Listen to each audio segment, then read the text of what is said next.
We economic hitmen really have been the ones responsible for creating this first truly global empire. And we work many different ways.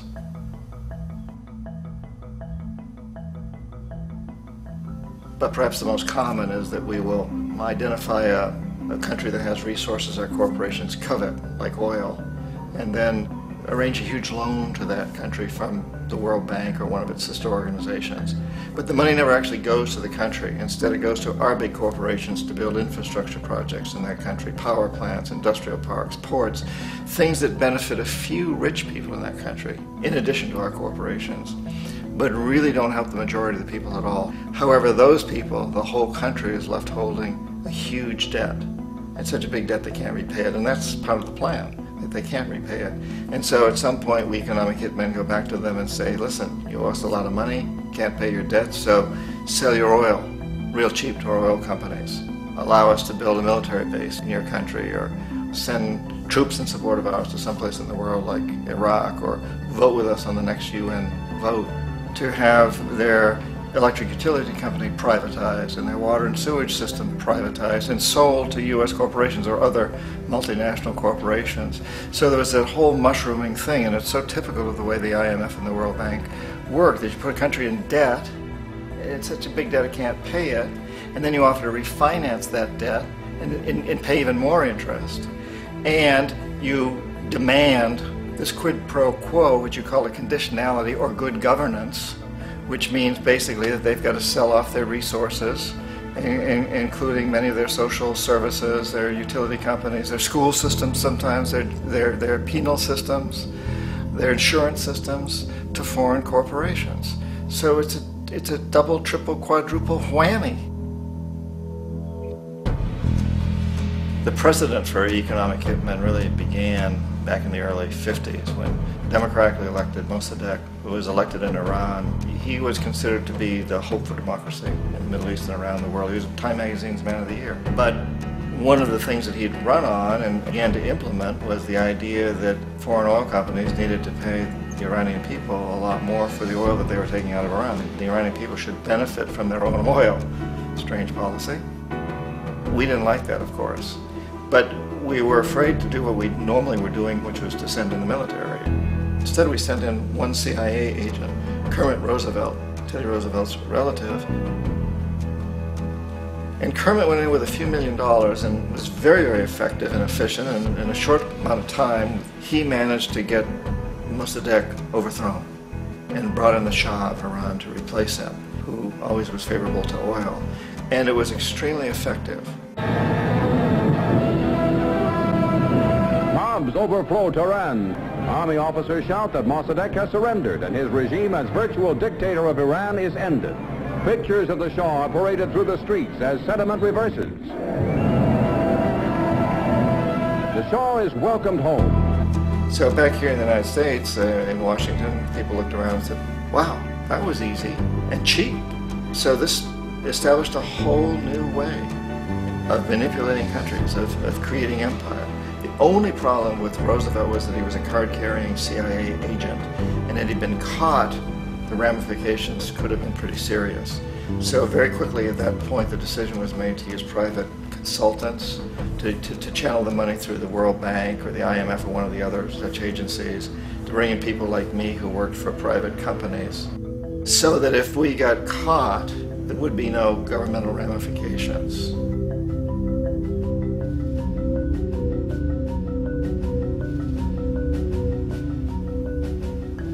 When Arbenz became president of Guatemala, the country was very much under the thumbs of United Fruit Company, the big international corporations. And Arbenz ran on this ticket that says, you know, we want to get the land back to the people.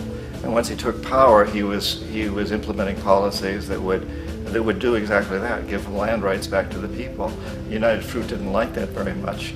And so they hired a public relations firm, launched a huge campaign in the United States to convince the United States people, the citizens of the United States, and the press of the United States, and the Congress of the United States, that Arbenz was a Soviet puppet, and that if we allowed him to stay in power, the Soviets would have a foothold in this hemisphere. And that, at that point in time, was a huge fear on everybody's mind, the Red Terror, the Communist Terror.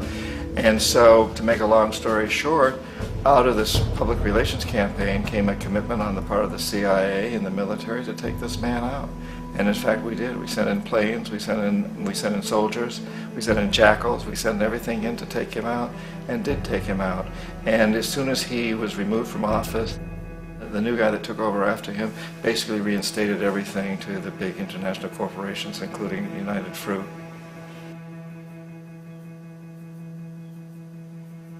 Ecuador for many, many years had been ruled by pro-US dictators, often relatively brutal. Then it was decided that they were going to have a truly democratic election. Jaime Roldos ran for office, and his main goal, he said, as president would be to make sure that Ecuador's resources were used to help the people.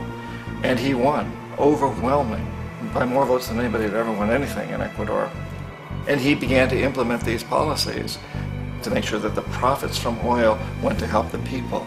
Well, we didn't like that in the United States.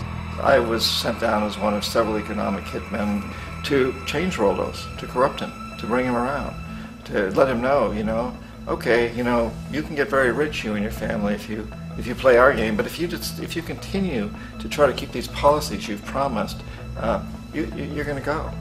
He wouldn't listen. He was assassinated.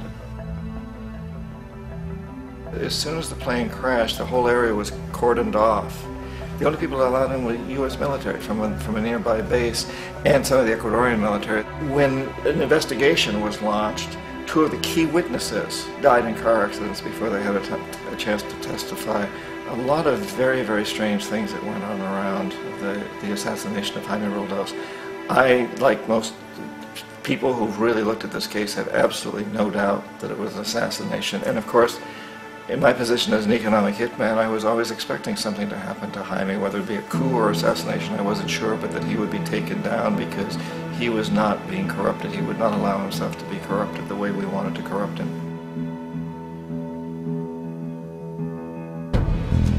Omar Torrijos, president of Panama, was, one of my favorite people. I really, really liked him. He was very charismatic. He was a guy who really wanted to help his country. And when I tried to bribe him or corrupt him, he said, look, John, he called me Juanito. He said, look, Juanito, I don't need the money. What I really need is for my country to be treated fairly. I need for the United States to repay the debts that you owe my people for all the destruction you've done here. I need to be in a position where I can help other Latin American countries win their independence and be free of this terrible presence from the north that you people are exploiting us so badly. I need to have the Panama Canal back in the hands of the Panamanian people. That's what I want. And so, leave me alone. Don't try to bribe me. It was 1981, and in May, Jaime Roldos was assassinated. And Omar was very aware of this. Torrijos got his family together and he said, I'm probably next, but it's okay because I've done what I came here to do. I've renegotiated the canal. The canal will now be in our hands. He just finished negotiating the treaty with Jimmy Carter. In June of that same year, just a couple of months later, he also went down in an airplane crash, which there's no question was executed by CIA-sponsored jackals. Tremendous amount of evidence that one of Torrijos' security guards handed him at the last moment as he was getting on the plane a tape recorder, a small tape recorder that contained a bomb.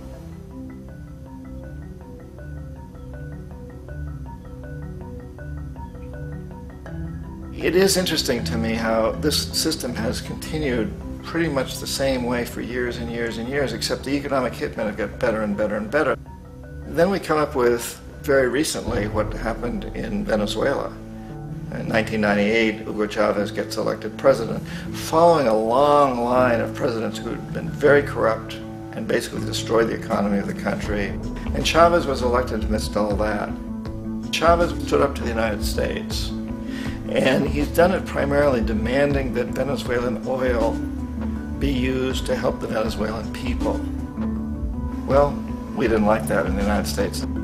So in 2002, a coup was staged, which there's no question in my mind, and most other people's minds, that the CIA was behind that coup.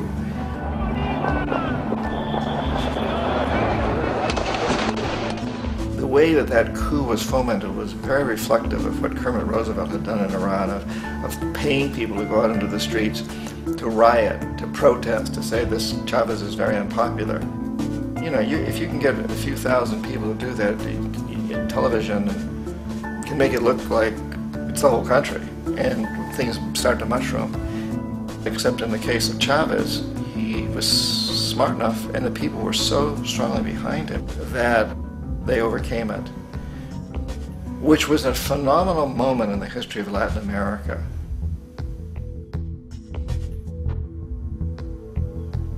Iraq actually is a perfect example of the way the whole system works. So we economic hitmen are the first line of defense. We go in and we try to corrupt governments.